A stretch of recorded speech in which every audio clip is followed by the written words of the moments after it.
প্ৰিয় শ্ৰোতাবন্ধু নমস্কাৰ। অনুষ্ঠানৰ আৰম্ভণিতে আগবঢ়াইছোঁ যোগ আৰু ইয়াৰ লগত জড়িত আনুষংগিক দিশসমূহৰ সম্পৰ্কে এটি কথোপকথন। প্ৰিয় শ্ৰোতাবন্ধু, আজিৰ এই কথোপকথনটিত অংশগ্ৰহণ কৰিছে পিংকু গগৈ। তেখেত হৈছে এজন প্ৰশিক্ষক আৰু বহুদিনৰ পৰাই তেখেতে যোগাসনৰ লগত জড়িত হৈ আছে। দাদা, প্ৰথমে মই আপোনাক আজিৰ এই অনুষ্ঠানলৈ আন্তৰিকতাৰে স্বাগতম জনাইছোঁ। ধন্যবাদ। আপোনাৰ ঘৰ কোন জেগাত? মোৰ ঘৰ জামুগুৰি গাঁও। হয়, আৰু যিহেতু আপুনি যোগৰ লগত বা শৰীৰ চৰ্চাৰ লগত বহুদিনৰ পৰা জড়িত হৈ আছে আৰু ইয়াৰ বিষয়ে আপুনি বিভিন্ন ধৰণে নিজে প্ৰশিক্ষণ লোৱাৰ উপৰিও আপুনি আনকো প্ৰশিক্ষণ প্ৰদান কৰিছে। গতিকে এই যোগাসনৰ সম্পৰ্কে মই আজি আপোনাৰ লগত কিছু কথা পাতিব বিচাৰিছোঁ। এই আলোচনাৰ প্ৰথমতেই মই আপোনাৰ পৰা জানিব বিচাৰিছোঁ, যোগ মানে সাধাৰণতে আমি কি বুজোঁ বাৰু? মই যি যোগ কৰি আহিছোঁ, হয়, নিজক অনুশাসন কৰাটো বা কাকনো শাসন কৰিম, নিজকেই অনুশাসন কৰিব লাগে, হয়, এইটো ডিচিপ্লিনত আনিব লাগে, এইটোৱে মই যোগ বুলি ভাবোঁ। আৰু ইয়াৰ অৰ্থটো বহুত ডাঙৰ। তাক মই বহল অৰ্থত ক'বলৈ গ'লে আজি অসুবিধা হ'ব বা মই যোগ্য নহয়। হয়, কিন্তু আমি যদি চাওঁ এই আধ্যাত্মিক দিশত আমি যাবগৈ লাগে। আমি শৰীৰ আৰু মন, হয়, আৰু আত্মাৰ আৰু মোৰ পৰমাত্মা, তেখেতৰ লগত মিলনেই হ'ল যোগ। নিশ্চয়, ধন্যবাদ জনাইছোঁ। বৰ্তমান সময়ত যোগৰ প্ৰচলন বহুত বেছি, সকলোৱে গুৰুত্ব দিয়ে। আন্তঃৰাষ্ট্ৰীয় যোগ দিৱস আমি সকলোৱে জ্ঞাত। গতিকে আপুনি কিমান দিনৰ পৰা এই যোগাসনৰ লগত জড়িত হৈ আছে? যোগাসনৰ লগত জড়িত বুলি ক'লে অলপ মোৰ বাবে হয়তো সময় নিৰ্ধাৰণ কৰাটো মোৰ বাবে কষ্ট হ'ব। কাৰণ কিয়, মই যেতিয়া মোক খুৰাই আজি শিকাই কিবা এটা সৰুতে, সেইটো মই কিমান বয়স আছিলে হয়তো সঠিকটো মই ক'ব নোৱাৰিম। তেনেকৈ আকৌ খুৰাই শিকোৱাতে মামা ঘৰলৈ যদি যাওঁ, মামাই তেনেকৈ শিকায় দুই এটা। মানে প্ৰথমতে আপুনি আপোনাৰ নিজৰ ঘৰখনত এই পৰিৱেশটো পাইছিলোঁ। পাছত আপুনি আচলতে প্ৰশিক্ষণ লৈছিলে, নহয় জানো, যাতে আনক আপুনি এই বস্তুটো শিকাব পাৰে। আৰু আপুনি নিজে যথেষ্টখিনি অভিজ্ঞ বা এই অভিজ্ঞতাৰ পৰা আপুনি উপকৃত হৈছে। গতিকে মই ব্যক্তিগত ফালৰ পৰা আপোনাৰ পৰা জানিব বিচাৰিম যে যোগ কৰাৰ ফলত আমাৰ শৰীৰ আৰু মনৰ কি উপকাৰ হ'ব পাৰে বাৰু? শৰীৰ আৰু মন, হয়, আমি যোগ কৰিলে শৰীৰটোৰ সম্পূৰ্ণ নিজক সুস্থ সবল কৰি ৰাখিবলৈ হ'লে আজি তাৰিখত যোগ কৰিব সকলোৱে লাগে। আমি যেনেকৈ আহাৰ গ্ৰহণ কৰিলে, যেনেকৈ আহাৰৰ পৰা আমাৰ সুস্থ শৰীৰ এটা পাওঁ, তেনেদৰে এই যোগ কৰিলে আমাৰ সুস্থ শৰীৰ নিৰ্মাণ হয়। সুস্থ শৰীৰ পালেহে এটা মন স্থিৰ হ'ব আৰু সুন্দৰ এটা মন পোৱা যায়। সুস্থ শৰীৰত সুস্থ মনে বাস কৰে বুলি এই বাক্যশাৰী বহু লোকে কয়। নিশ্চয়কৈ। যোগৰ আদি অনাদি যোগগুৰু যদি কোন হয় বুলি আপোনাক সোধোঁ, কি ক'ব আপুনি? এই ক্ষেত্ৰত মই শাস্ত্ৰৰ বিষয়লৈ যাবলৈ, শাস্ত্ৰৰ বিষয়ত মই ইমান পাৰ্গত নহয়। তথাপিতো আজি মানে অতীতৰ ঋষি মুনিসকলে আচলতে সাধাৰণতে আমি আধ্যাত্মিক দিশটোৰ লগত জড়িত দেখা পাওঁ। গতিকে সেই সম্পৰ্কে অকণমান ক'ব নেকি? তেনেধৰণে লিখাত আমি যদি পাওঁ, কিতাপৰ যিটো আমি পাইছোঁ, ব্ৰহ্মা বিষ্ণু মহেশ্বৰ তিনিওজনৰ ভিতৰত মহেশ্বৰকেই আপোনাৰ আদি অনাদি যোগ গুৰু বুলি কৈছে। হয়,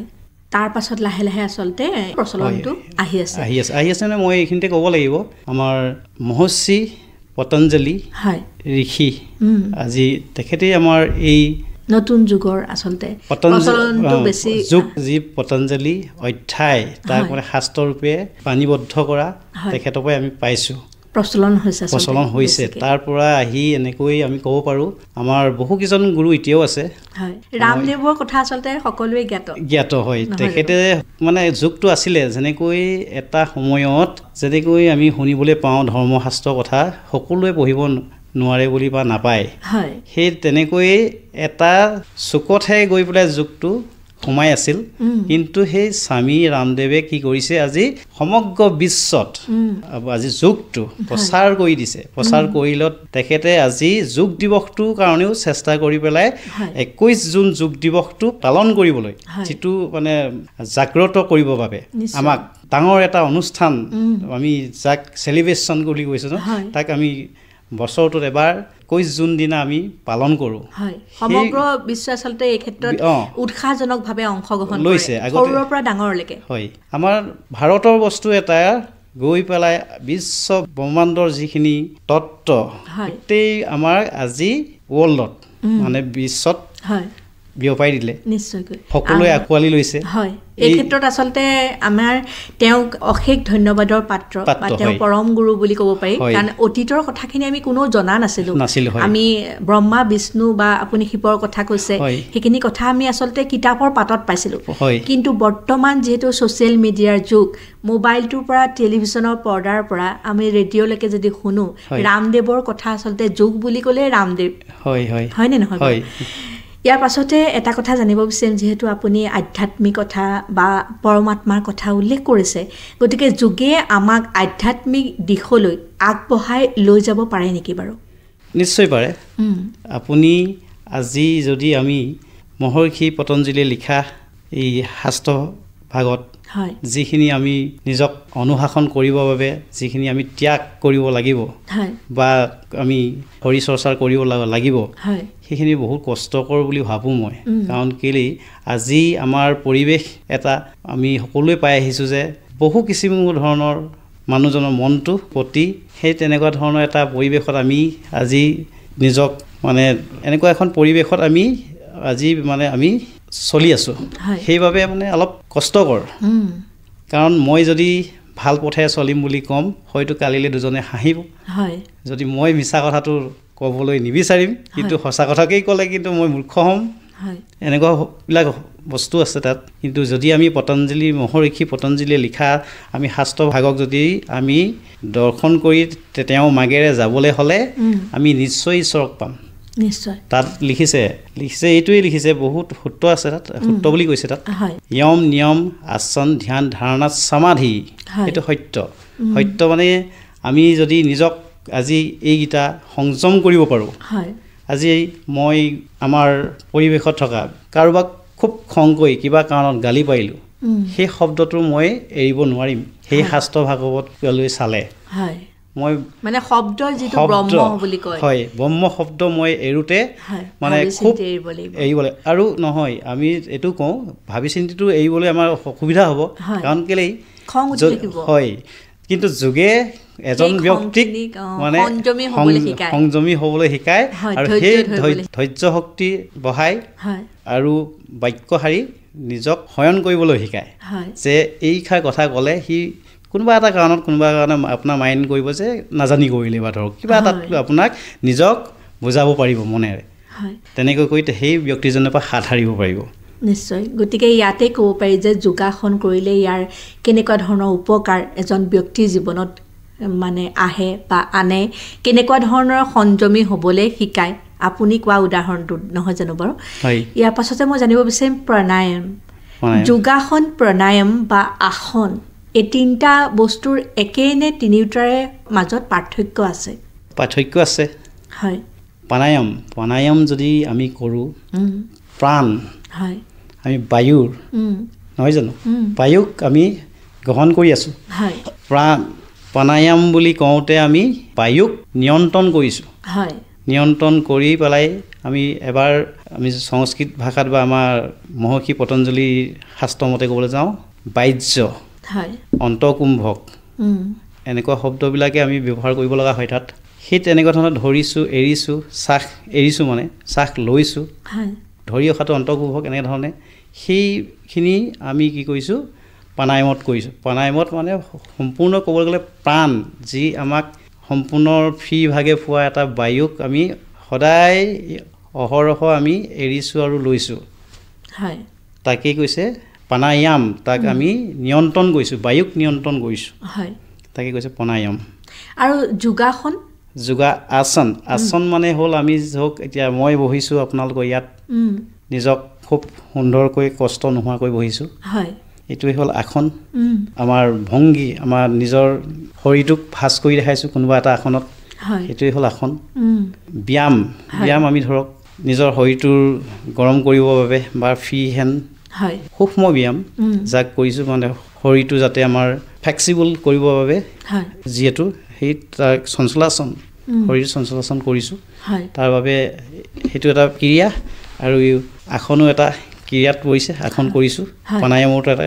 ক্ৰিয়া নিশ্চয়কৈ বায়ুৰ লগত হয় এটা কথা বৰ্তমান সময়ত যথেষ্ট গুৰুত্বপূৰ্ণ বা জনপ্ৰিয়তা আমি সকলোৱে এটা ধাৰণা লৈ লৈছোঁ যে যোগাসন বা প্ৰাণায়ামে আমাৰ শৰীৰৰ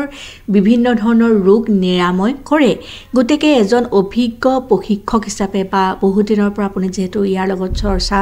কৰি আহিছে বা জড়িত গতিকে কেনেকুৱা ধৰণৰ পৰামৰ্শ আগবঢ়াব যে সঁচাকৈ প্ৰতিটো ৰোগৰ নিৰাময়ৰ বিনিময়ত এভাগ নিৰ্দিষ্ট আসন বা প্ৰাণায়াম ইয়াৰ লগত জড়িত হৈ আছে নেকি আছে মই আজি যি সেৱা আগবঢ়াই আহিছোঁ যোগৰ যিসকলে মই ক'ব লাগিব অলপ মানে কি আমি প্ৰথমতে যদি সৰুৰ পৰা কৰোঁ যোগটো খুব ভাল হয় কিন্তু আমাৰ সমাজৰ পৰা কি হৈছে কোনোবা এজন ৰোগী হৈছে তেতিয়া আমি যোগটো প্ৰয়োজন বুলি ভাবোঁ ডক্টৰে যেতিয়া আপোনাৰ এইটো আৰু দৰৱ খাই থাকিব লাগিব আপোনাৰ পাৰ্মানেণ্টলি এইটো আপোনাৰ বেমাৰ তেতিয়া কি কৰে এজন যোগলৈ আহে এইটো খুব মানে সজাগতা কৰা উচিত কাৰণ কেলেই খুব সৰুৰ পৰা নহ'লেও ক'বলৈ বেয়া হ'লেও মানে কিমানমান বয়সৰ পৰা এই যোগাসন কৰিলে এটা শৰীৰ সুস্থ হৈ থাকিব ল'ৰা ছোৱালীৰ ক্ষেত্ৰত আমি যেতিয়াৰ পৰাই ল'ৰাজন খোজকাঢ়িবলৈ আৰম্ভ কৰে সেইখিনিৰ পৰাই আৰম্ভ কৰিব পাৰোঁ 1.5 বছৰ অলপকৈ আপুনি শিকালে ধৰক কাৰণ বয়সৰ অনুসৰি আমি কৰিব লাগিব আসন প্ৰাণায়াম সেইবাবে কমটি কৰি দিব লাগিব এজন গুৰু প্ৰয়োজন তাত কিন্তু যদি ঘৰখনে জানে বা যোগৰ বিষয়ে অভিজ্ঞ তেতিয়া বিশেষকৈ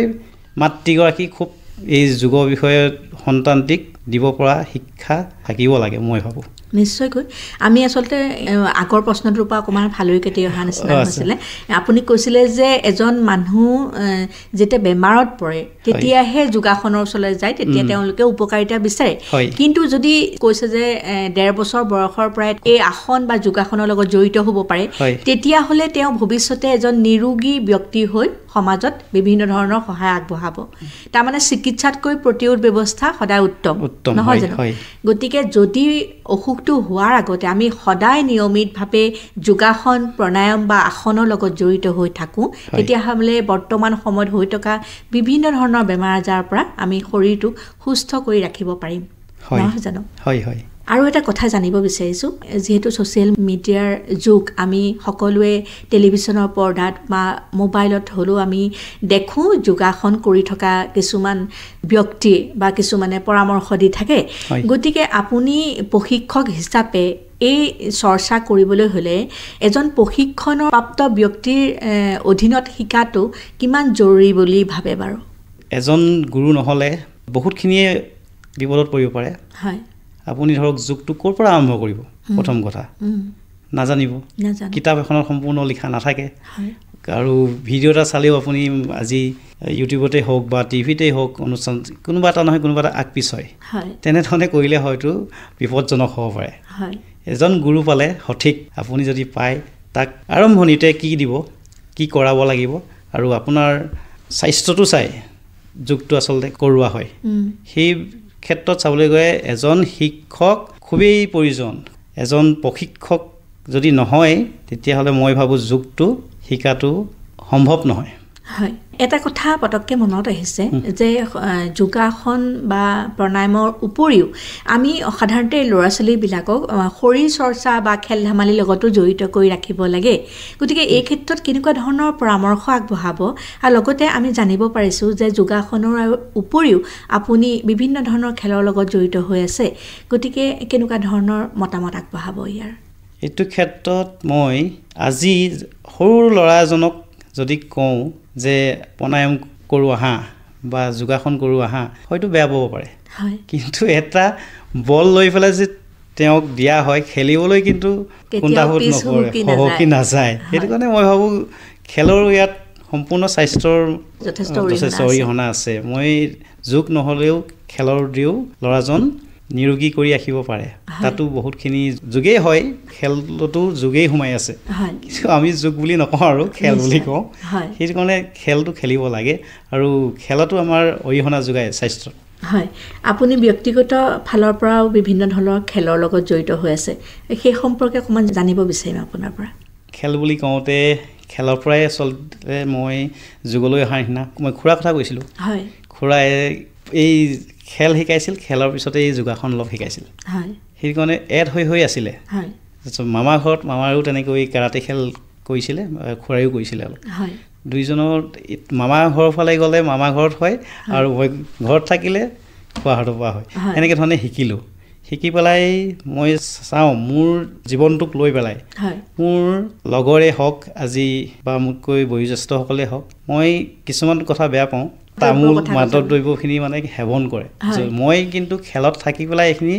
ত্যাগ কৰিছিলোঁ সঁচাকৈ ক'বলৈ গ'লে প্ৰকৃততে শৰীৰ চৰ্চা বা খেল ধেমালিৰ লগত জড়িত হ'বলৈ হ'লে সেই বস্তুবোৰ এটা নিৰ্দিষ্ট ৰুটিন থাকে আৰু সেই বস্তুখিনি আঁতৰাই ৰাখে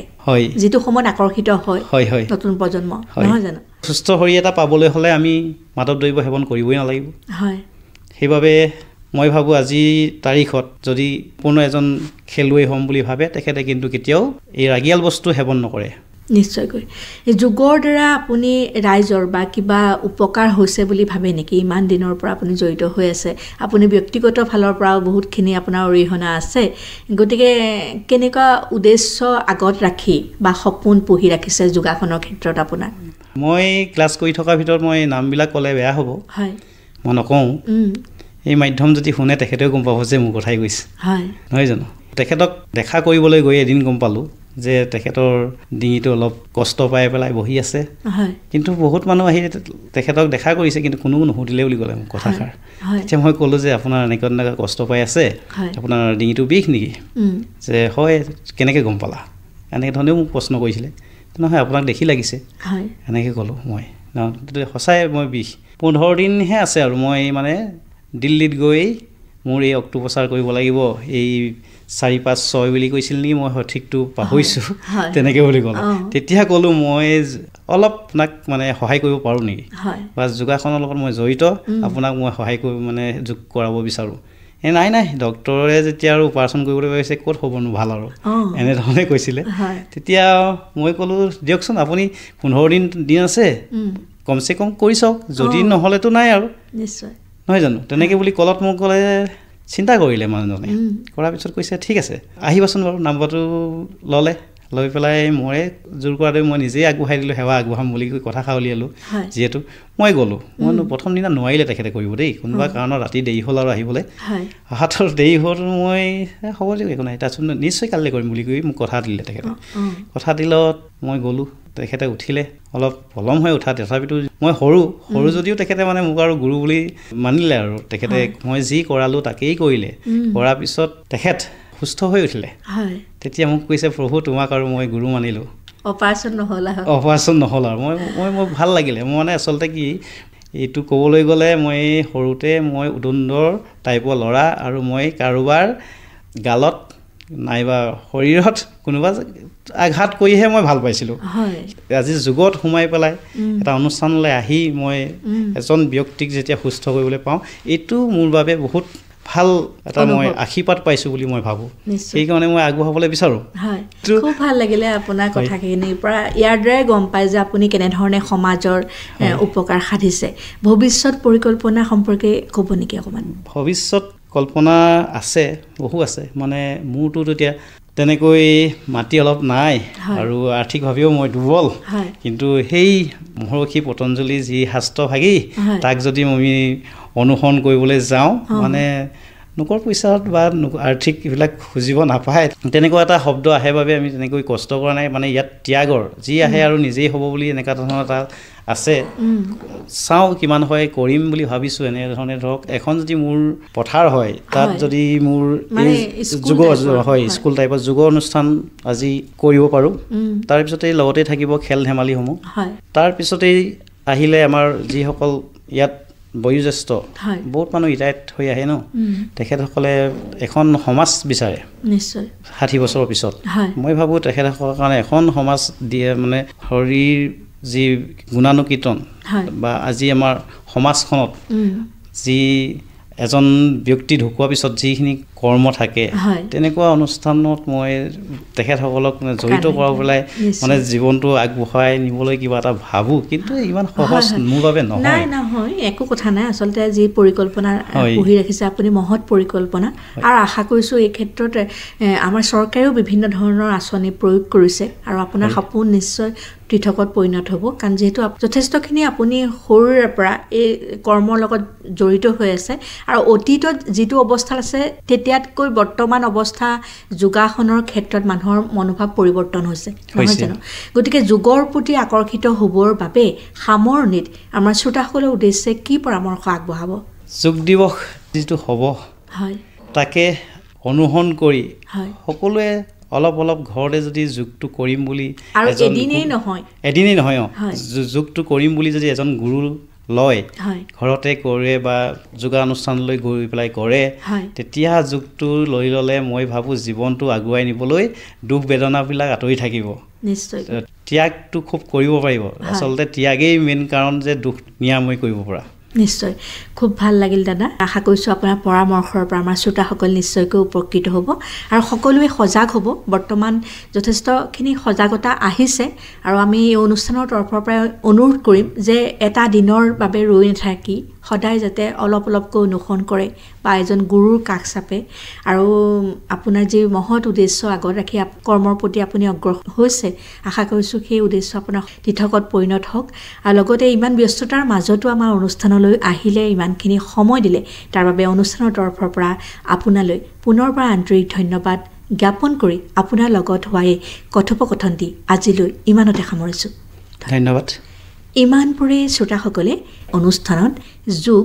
আৰু ইয়াৰ লগত জড়িত আনুষংগিক দিশসমূহৰ সম্পৰ্কে এটি কথোপকথন শুনিলে। এই কথোপকথনটিত অংশগ্ৰহণ কৰিলে পিংকু গগৈয়ে।